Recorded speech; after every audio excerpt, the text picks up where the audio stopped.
Yes, people, welcome back to the Onyaya and welcome to the preview of Manchester United versus Newcastle, the British manager derby. Because this is what the Premier League would really love to see, is two English managers going at it. They would love to see a Frank Lampard and a Steve Gerrard they would love to see those managers. I'm telling you, Wayne Rooney. They would love to see all of them in the league at the same time. Michael Carrick, Eddie Howe, Thomas Frank. Even if he's not really English, but he fits under that British cap. You know, a lot of these guys really want to see that sort of football, that sort of managers around in the league. And this is why they're hyping up this game more than what it actually is. You know what I mean? This is why I think they're making this more of a spectacle than what it really is. Now, Newcastle is a fan. Newcastle United is a team going forward. Yes. Newcastle United is a team trying to take steps to become a big club. Yes. But we need to stop comparing Newcastle United to Manchester United. This United comparison, and because all of a sudden Newcastle kind of,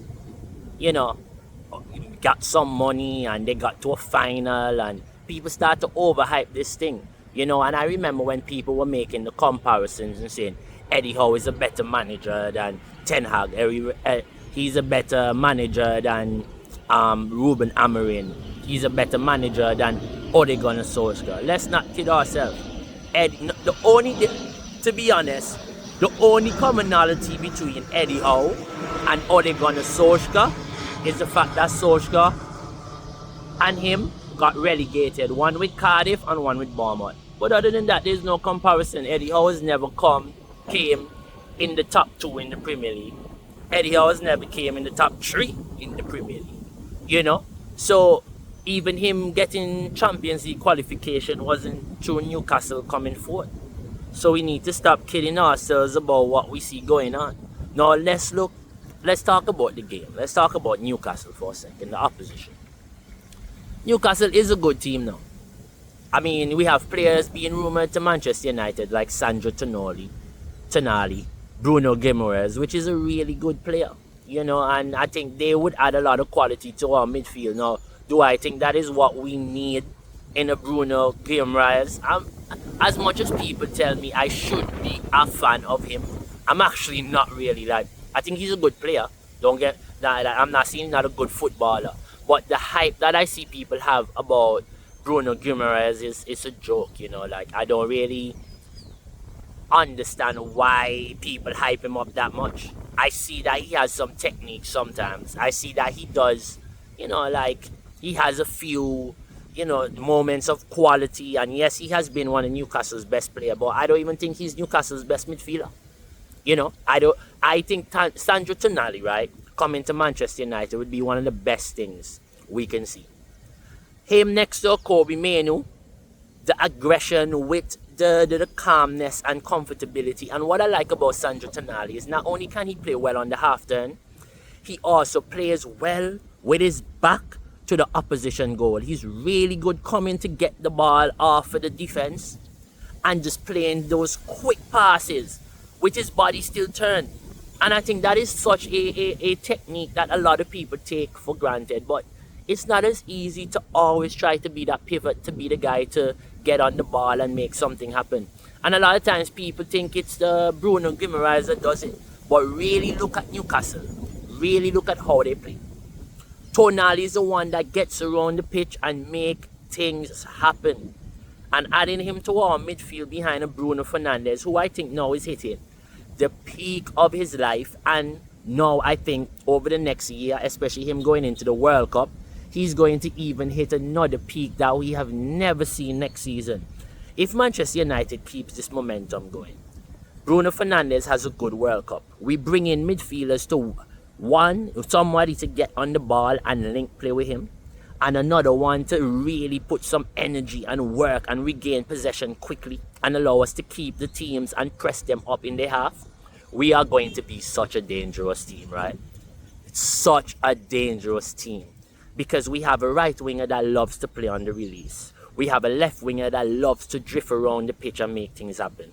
And we have a striker that have the movement of one of the best strikers around. I'm telling you, when this kid starts to hit back goals properly, and I said it in my last video, Benjamin Sesko will score 35 goals for Manchester United in the near future.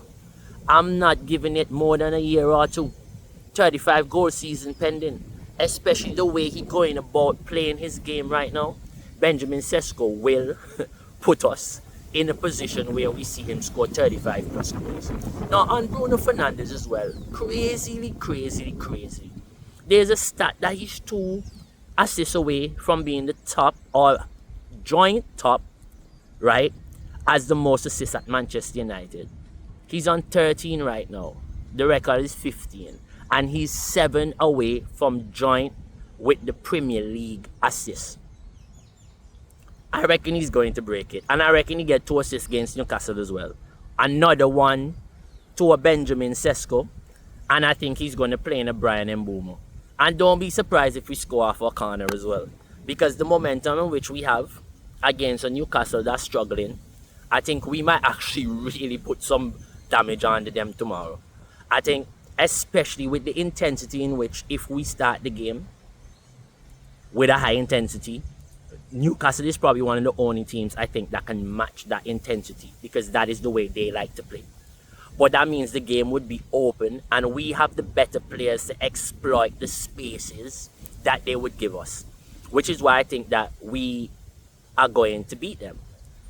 You know, I think we have a real strong possibility of beating them. I think we can put in the right, if we put in the right performance and we start the game well, I reckon we beat Newcastle comfortably. Now my starting 11 prediction would really be a back 4 of news coming in for Dalot, because I think Dalot needs a rest and I think he was actually pretty awful in the last game. I have Maguire being fit to play. I have Aiden Heaven coming in for Euro just because I think he might just need a rest, and I think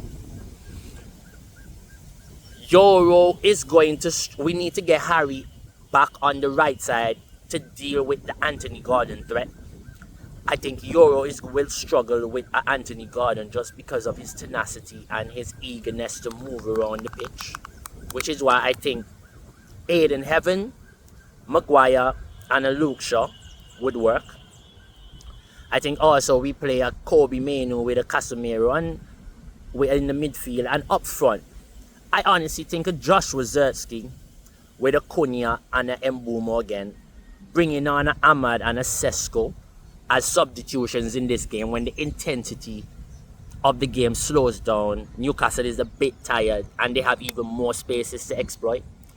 But the reason why I want to play a Josh Wazerski is just because I think he came on and had a real good cameo in the last game we played against Crystal Palace, and coming to the ball, he was excellent. The quality in which he showed, bringing a couple people into the game, I think we're going to need that. I think we need to force Newcastle defenders to come to the striker, you know, a false 9, forcing them to create space in behind for Cunha and then Mbeumo to exploit. But yes, people, it's been your boy Yaya up here just on the Radio Range basketball court. If you look at the back of me, that's the Radio Range pasture. It's where I grew up, actually. That's where the magic happened as a kid. So we're going to be bringing you a video from here talking about the whole complex. So look out for that as we keep bringing you great content going forward.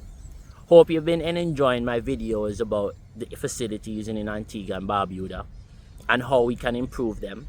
Don't forget to like, share and subscribe to the page. Keep hitting the bell for notifications so I can keep bringing you great content going forward. Have a good time. Take care, my people. Stay sexy. Ciao.